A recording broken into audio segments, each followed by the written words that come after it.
Can't. Are we ready? Great. Good I'm ready. morning, everybody. Good morning, everybody, and thanks everybody for dialing in. Apologies for being a couple of minutes late. This is Trevor Garvin speaking here from Nedgroup Investments, Head of Multi-Manager, and welcome to Nedgroup Investments Insights at 10 o'clock, where we continue to provide you with some interesting insights from a range of fund managers, both domestic managers, global managers. We have economic and political commentators, as well as business and thought leaders. So today, it's my pleasure to introduce JP Landman, who will be chatting to all of us in a couple of minutes' time. I've known JP for well over 15, 16 years. We've been working together. We've had many a laugh and travel around the world. JP is a consultant to Nedbank Private Wealth and also an independent political commentator. He focuses on commenting on political trends, economics, with a specific emphasis on emerging economies, demographics, and the social capital of various countries. And of course, he's got a particular interest in South Africa specifically as a country. I also know JP in his spare time loves his wife and family, and he's always open and up to a good debate over any topic, as long as there's a really good bottle of red wine that's available and we can enjoy. So JP, the sort of agenda for today is I'm going to hand over to you. JP has got a couple of slides to speak to. He will be talking for about half an hour. And then I may have a couple of questions for you, JP, at the end. And then we'll obviously call it a day. So JP, without any further ado, I'll hand over to you. Look forward to what you've got to tell us. And yeah, giving you about 30 minutes or so. So you may go ahead. Thank you very much, Trevor. Good morning, everybody. Very nice to be with you. And thank you for joining us. I must say, Trevor, referring to wine this early in the morning is really making me thirsty. Well, it is Friday, so at least there is hope on the horizon. So, as Trevor said, I just want to share a few slides with you, and they should be on your screen now. Slide number 1 has got a title, "The 6-Year Demographic Recession," and let me just explain why I call it a demographic recession. For me, the critical thing about economic growth is not the growth on its own. It is growth in comparison to population growth. And those who know my work will know that I've taken this view for a long time. So it's about economic growth minus population growth. Economic growth is about making cash flow, making money, but you're making money, or the quantum of money that you make is influenced by how many babies you're making. So what you see on the screen is a timeline of more or less 45 years, from 1975 all the way to 2020. And what those blue bars tell us or show us is the years, the 12 months periods in which we got richer. In other words, where economic growth was higher than population growth. And the bars going down to the bottom are the bars where we got poorer. Economic growth was less than population growth. And as you can see clearly on the slide, there was a long period, about 2 decades, from the middle 70s to the middle 90s, where we got poorer. And we got poorer by a margin of about 11%, which is quite a substantial number. I say quite substantial because this is an after-inflation number. Inflation has been ripped out of these figures.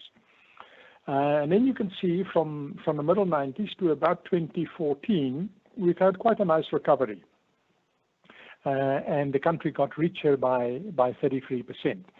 There were some setbacks in that period. You can see in 1998, the blue bar is going downwards.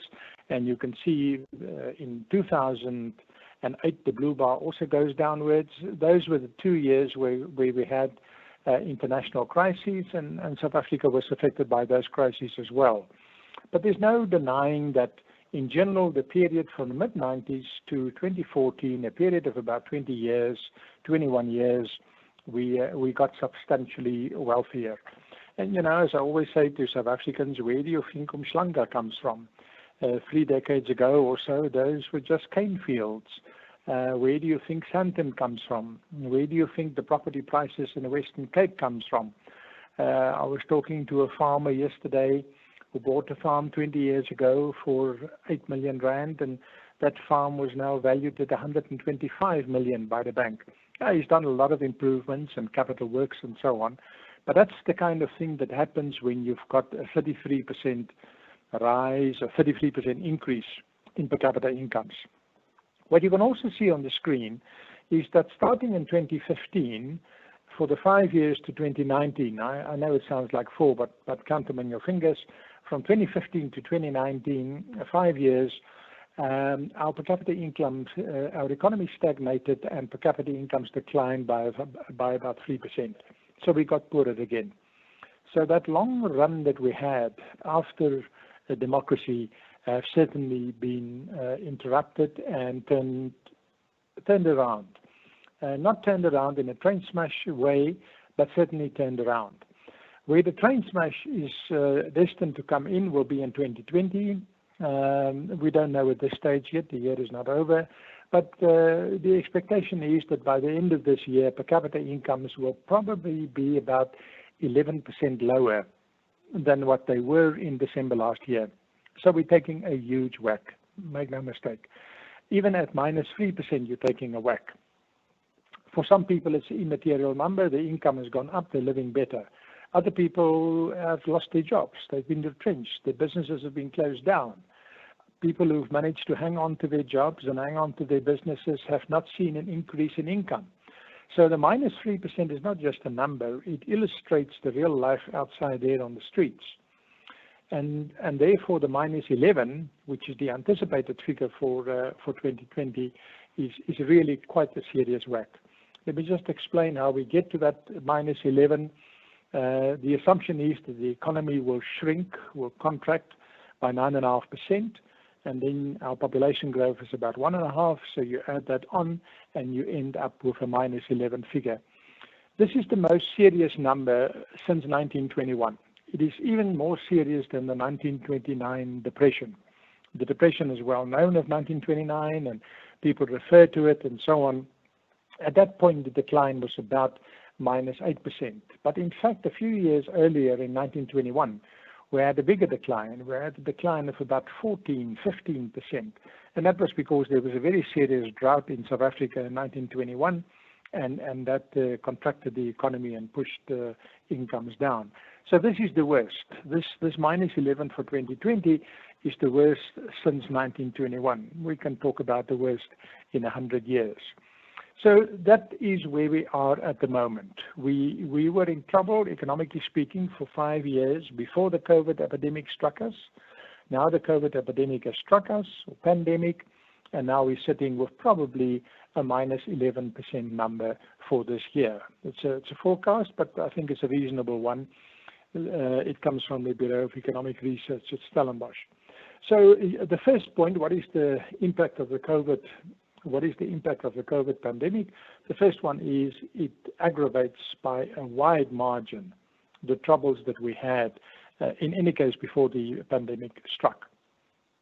So on slide number 2, Nabila, on slide number 2, what I've just spoken about there, the first bullet, there's going to be a 9 to 10% contraction. I give you the reference to 29 and 21. So that's the first fact, or first consequence of COVID-19. The second consequence is, I think there's little doubt that COVID is going to cause a huge debt crisis.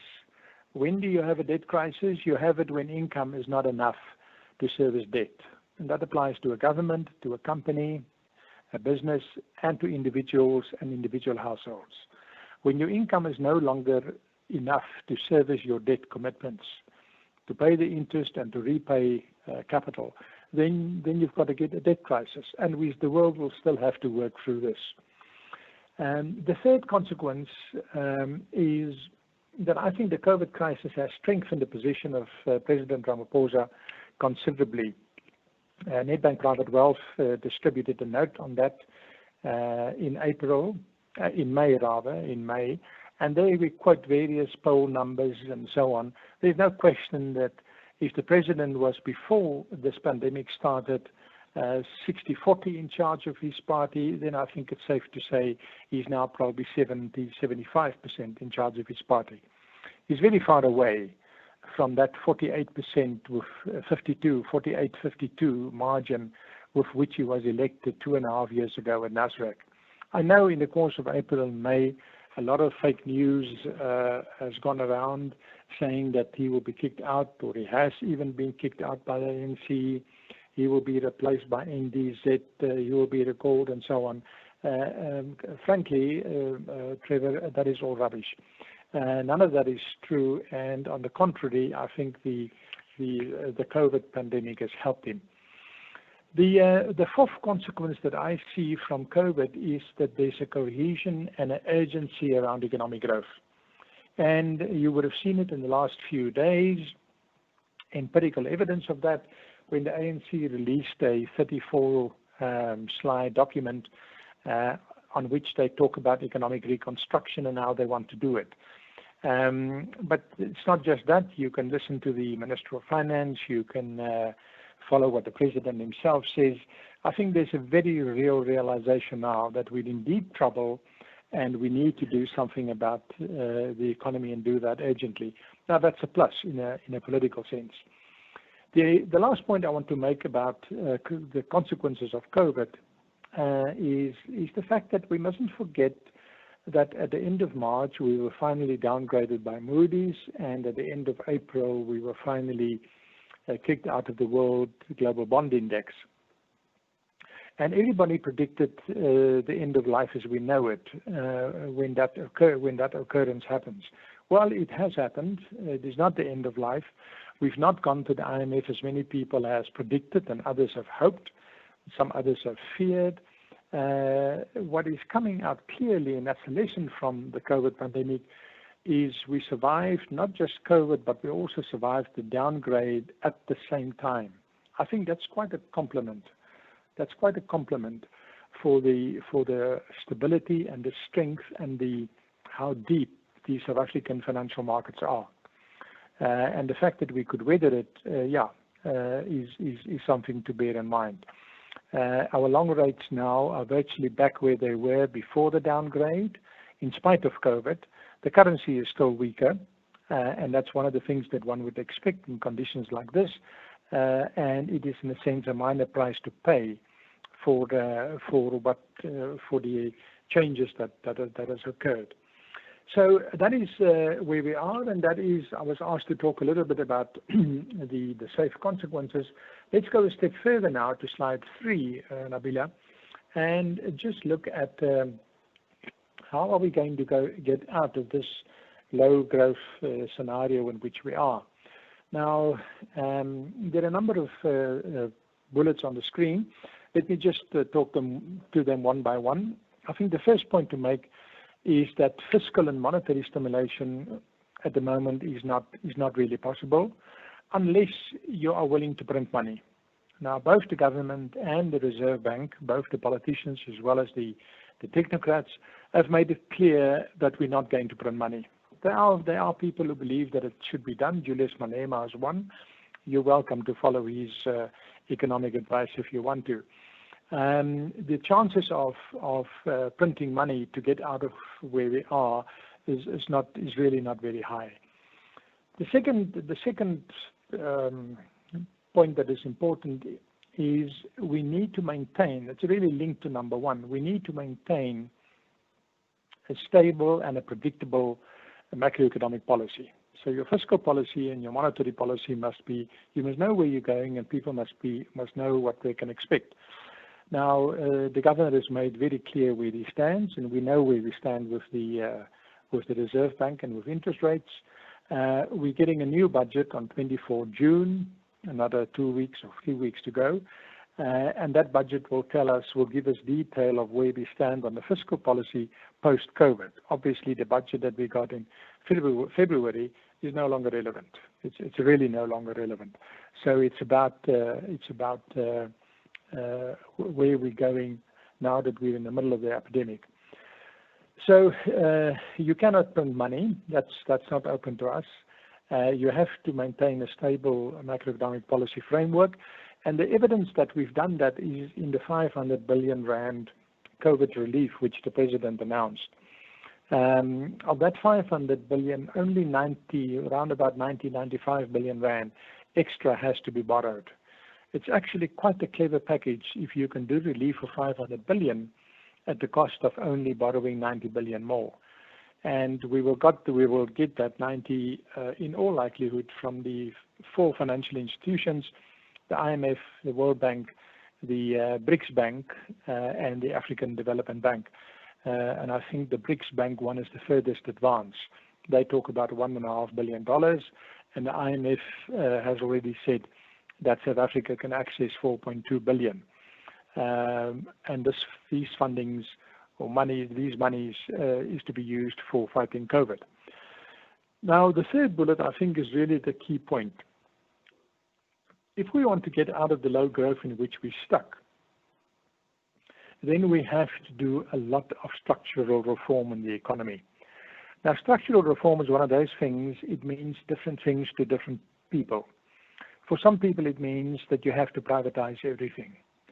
For other people, it means that you have to abolish labor laws in the labor market and just allow the labor market to run without any regulation. For a third group of people, it would mean we've got to print money. That's more to the left of the political spectrum. There you have a group of people who say structural reform is to abandon the inflation target, print money, and finance the budget deficit through the Reserve Bank. A fourth group of people would say it's all about exports. So create special economic zones, and then you can follow China and Vietnam and Singapore and export, and that's the way you get richer. There are about 25 different schools on what structural reform means for different schools and different groups of people. For me, it's very simple. Structural reform, and this is how it is treated in the literature as well, is any action that increases or it improves productivity. It's as simple as that. If you can increase productivity, then do so. Follow whatever actions will bring you that result. And in South Africa, we need a proper injection of productivity increases. Now, what I've done then, just for your reference, I've summarized the Treasury paper on structural reform, because that's where Treasury's thinking is. And what Treasury has done is to identify 5 key growth reform areas. And there they are. You can see them. I'm not going to read through them.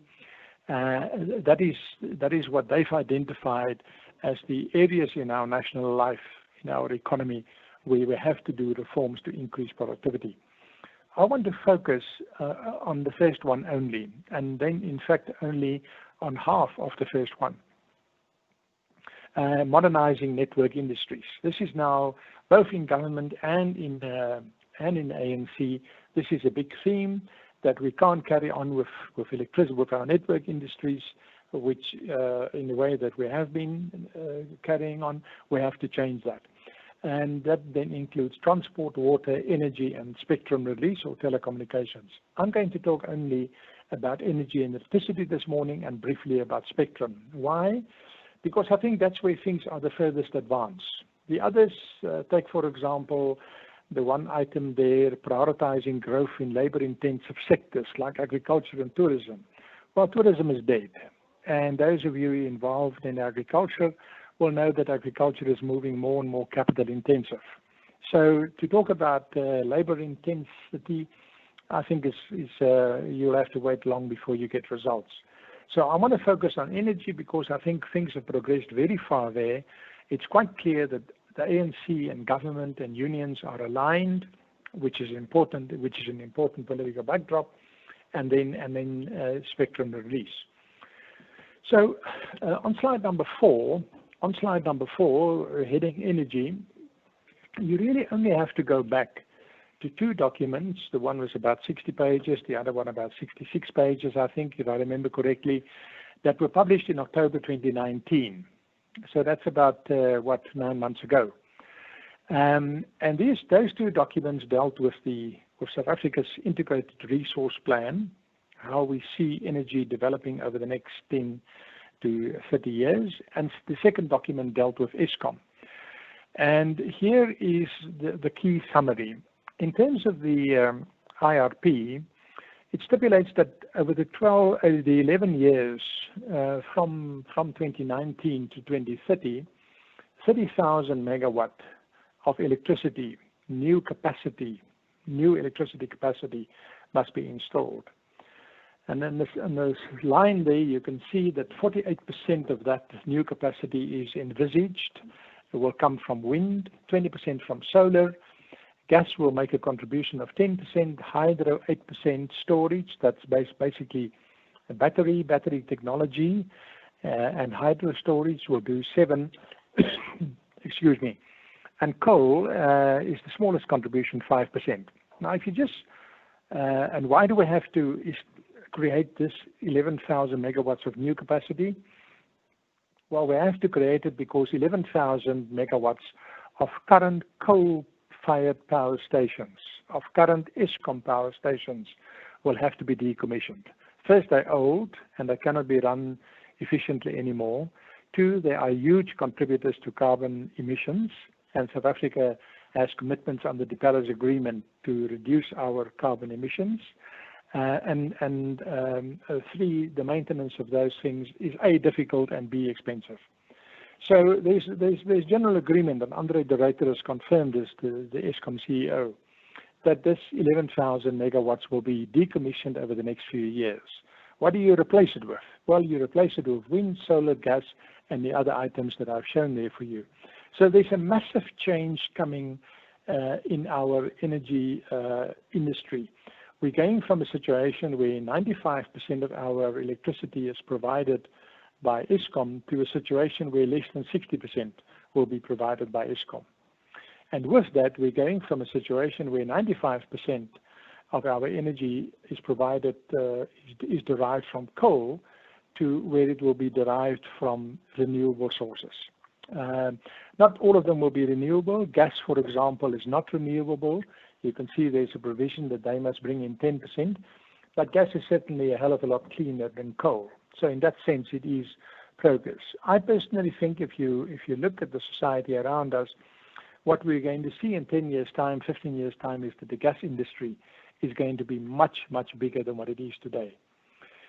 Just as a throwaway comment, that 5% for coal that you see there, that is in the IRP, the Integrated Resource Plan. That is what they envision, and it's largely built around 2 power stations in the Waterberg area, Tambetsi, and I can't remember the other one's name. I doubt those power stations will be built. I very much doubt it. Why do I doubt it? First of all, financial constraints. More and more banks are refusing to give money for coal-fired power stations, also in South Africa. So even if you're an entrepreneur, you may find that you will not be able to get the money.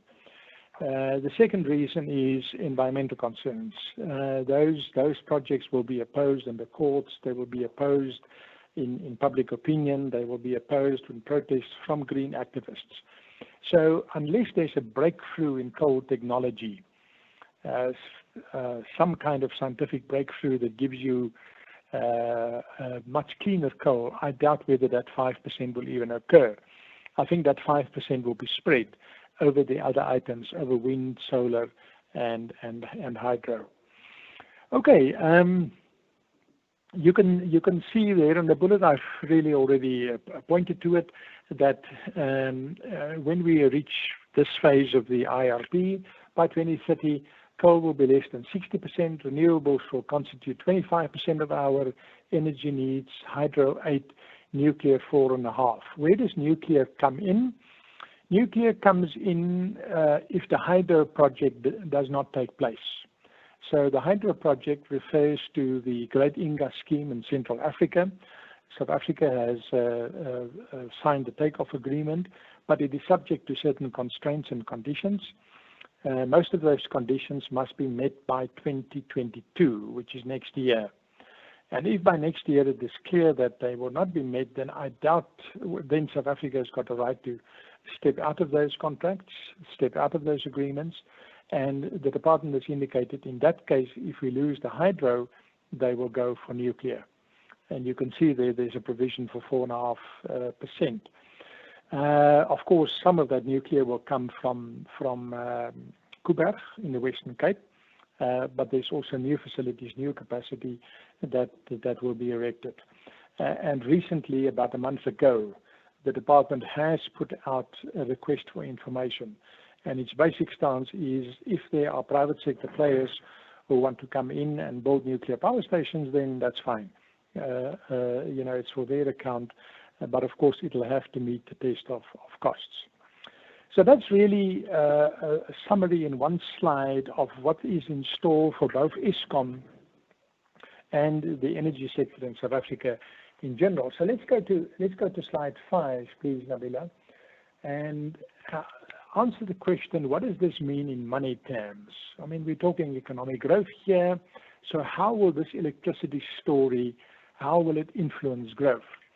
Now, you've already seen, I'm repeating the first point, 30,000 megawatts must be installed. That is in terms of the IRP. But the IRP assumes an EAF. What is EAF? What animal is that? That is basically energy availability factor. That's Eskom's efficiency. The IRP assumes an EAF of 75%. But it is running and has run now for the best part of the year at below 68%. Currently, it's running at about 67%. Now, if you make a budget, in this case, an energy budget, and you assume that something will run at 75%, but it actually runs at about 8 percentage points lower, then clearly your sums can't add up. And therefore, I'm saying Eskom will probably never get back to 75%. The plant that's old, the neglect that we've had in maintenance, substantial. I doubt that we will ever get back to 75%. I think if it gets back to 70%, that will probably be a lot. Now that means more than 30,000 megawatts will have to be installed. 30,000 megawatts is the baseline. That's what we take now as the base case, and that's in the IRP. But I suspect in real life it will be closer to 32 or 33,000. Doesn't matter, just park that at the back of your mind. How much is 30,000 megawatts?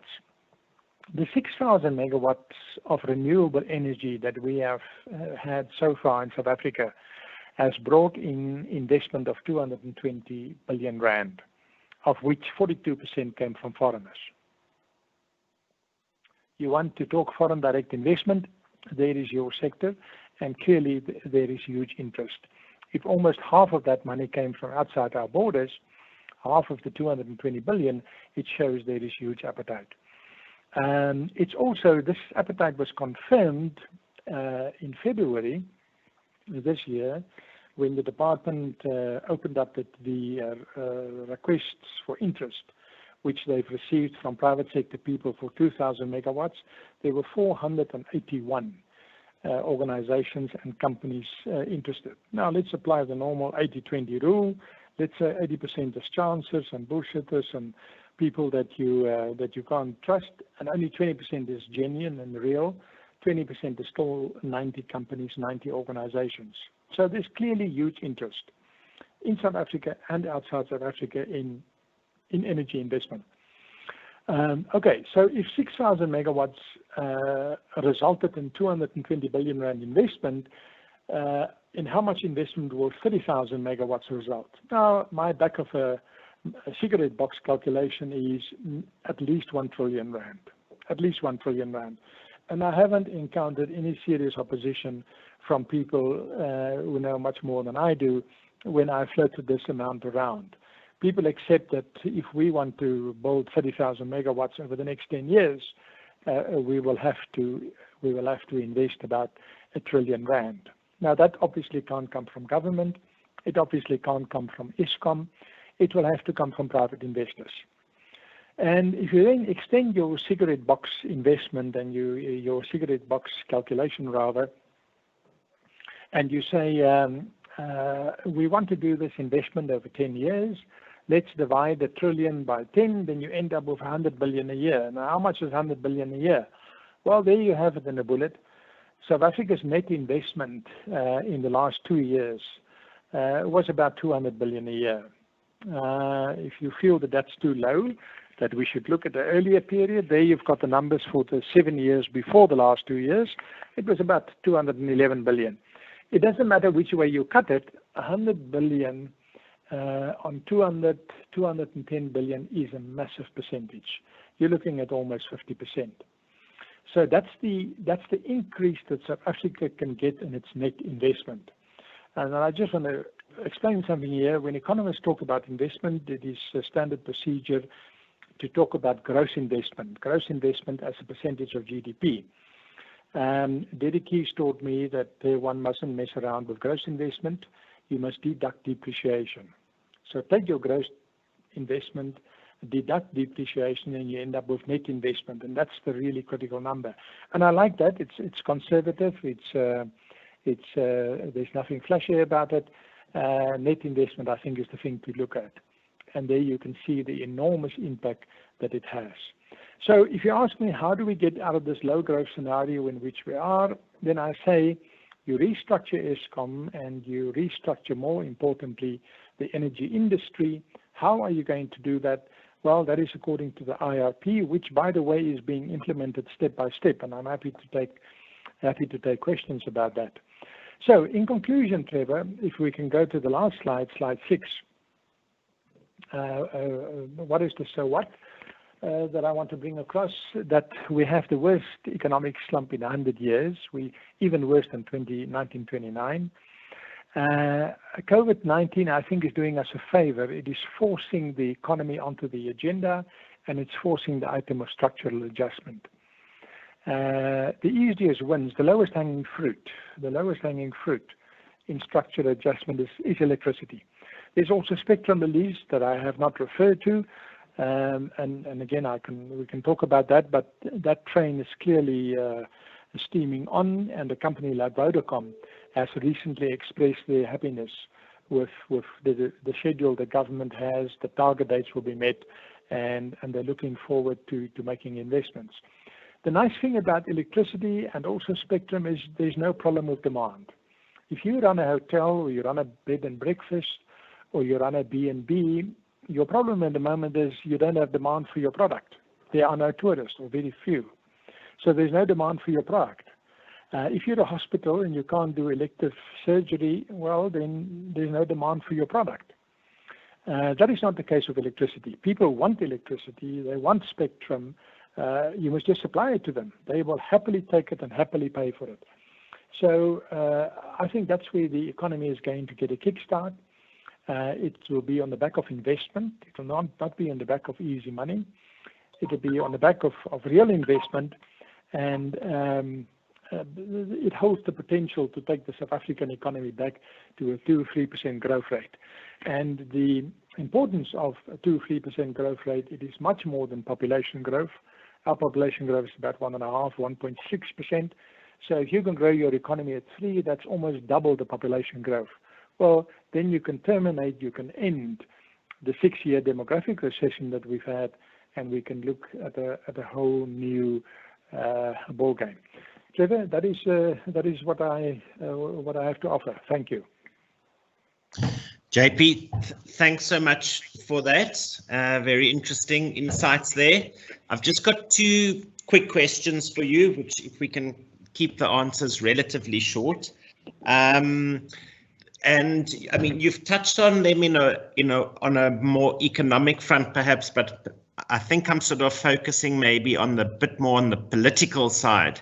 So, I mean, Cyril Ramaphosa, he's in one of his recent sort of speeches, he spoke about this urgent economic structural reform that the country needs to do, which you touched on, where the pressure was really coming from the rating agencies, and Moody mentioned it in the downgrade, that's what they're looking for. And then he also threw in, though, the lovely radical economic transformation, which is, I guess, coming more from the left, and the EFF, etc. Can you just sort of comment a little bit? Why did he, why does he sort of throw perhaps two like opposing economic ideas together?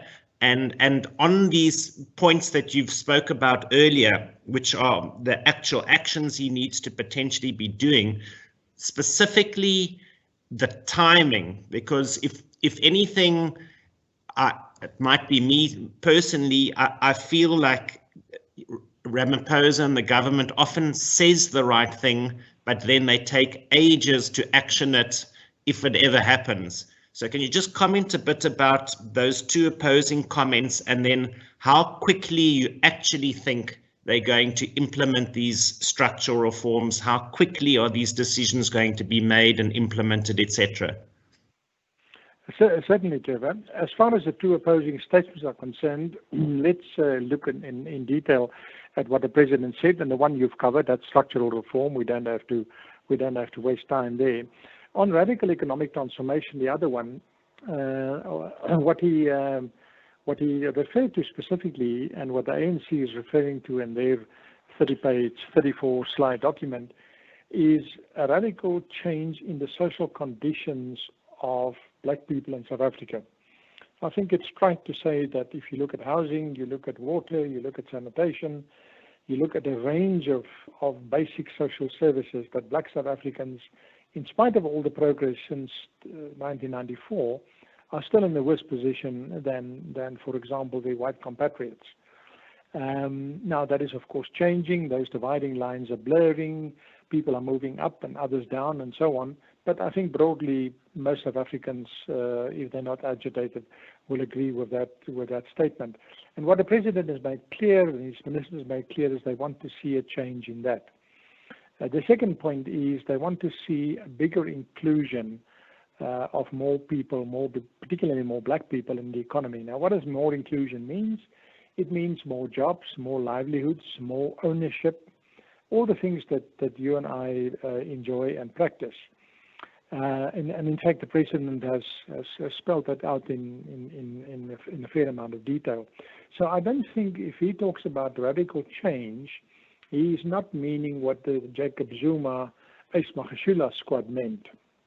What he's talking about is making and he said in so many words, making the economy bigger, creating more opportunities for everybody, enabling more, particularly black people, to enter the economy. In that sense, I don't think there's a contrast between what he stands for, or a contrast between those two ideas that you mentioned. I think he understands very well that you will get to number two by doing number one. That's how I interpret the two points, Trevor. Are you happy with that? And JP, and then on the second part, which is just how quickly do you see them making these announcements and implementing these points that you had in some of your slides earlier? Look, the Eskom story is already very far advanced. I know that the Business Day this week had a headline to say it's been delayed. I think that was just an irresponsible headline, if not uninformed. Just consider this. The president announced in February 2019 that Eskom will be split up. Now, that's 18 months ago. February 2019, it's now June 2020, 17 months ago. The president said that's what they're going to do. At the time, what was the reaction? There were two reactions. The one said, this is not important. What does it matter? It's not going to end load shedding. Well, the people who were a little bit better informed said, this is massively important. It's a big deal, but it won't happen. The unions and other vested interests will oppose it. That was 17 months ago. Then we had an election. He came through the election. We are now basically 12 months after the election. And where are we now? Well, Eskom has been divided into three by Andre de Ruyter. He's confirmed that we now have three boards, different boards, running the three companies, and they're busy with a process of divisionalization. That's internally in Eskom. If you look externally, you would have noticed that all the criticism of this move have evaporated. Where's Cusatu that 17 months ago said, never in our lives? Now they're saying we have to be realistic. The only one that's still making noise is NUMSA. NUMSA is outside the Cusatu ANC alliance, and I don't think you have to worry too much about them. So the political midpoint on the restructuring of Eskom has moved enormously in 17 months. I would expect this thing to be completed in the next 2 to 3 years. 2023 is probably when we will see the full implementation of this. Now, you can say that takes too long. Consider 2 private sector companies, Old Mutual and Investec. Do you know that from the time that Investec the first time started talking about splitting up until they actually did it was 12 years? And you can track for yourself how long it took for Old Mutual to reorganize itself and split up. It was a process that took a few years and a dedicated managing director. So Eskom is an infinitely more complex organization than either Investec or Old Mutual, I would venture to say. It's certainly much bigger, and therefore for them to complete their reorganization in the same time as Mutual and perhaps even a little bit faster than Investec, I think says a hell of a lot. So I'm relaxed about the timelines, I'm relaxed about the political support, and I think continuously we will see changes taking place. By the end of this year, the bid window 5 for the renewables will be opened. On that, I'm happy to bet the case of a good South African red wine. And the process will continue. And over the next 3 years or so, you will not recognize what has happened to either electricity or energy. On spectrum release, the deadline is November 1920. The feedback that we get from people like Vodacom, who's a big player in that industry, is that they're very happy with the timelines, they're very happy with the speed at which the timelines are being realized, and they're looking forward to November 2020. So I think to answer your question, Trevor, we are sometimes a little bit impatient. We're also sometimes a little bit uninformed in what is involved, that we underestimate the task. I'm happy that on both energy and spectrum, the train has left the stations and the 2 trains are steaming ahead. Great, JP, thank you. I've got 2 more questions, but please, we need to be quick, I think, I am aware of the time. My first question just is on unemployment. So, I mean, pre-COVID, we were sitting, depending on which official, unofficial measures, I think probably around about somewhere between 25 to 30% unemployment. And in the 25-year and younger age group, possibly even higher. With COVID now, businesses taking strain, many having had to shut down, unemployment's probably even increased. And I mean, this is a real problem. These economic sort of rollout plans that you've mentioned, Eskom and the other ones in your previous slides, what sort of inroads do you think that they will make in terms of improving the unemployment situation, and how can government really make a material inroads into getting unemployment down? Look, there's only one way. You've got to have faster economic growth. There's no other magic bullet. If there was a magic bullet, then there would have been no unemployment in the world. And the Chinese have taught us, most of Southeast Asia has taught us, that if you want to resolve unemployment, you've got to grow. Now, this sentiment, this priority of economic growth above all else, is a bit foreign to democratic South Africa.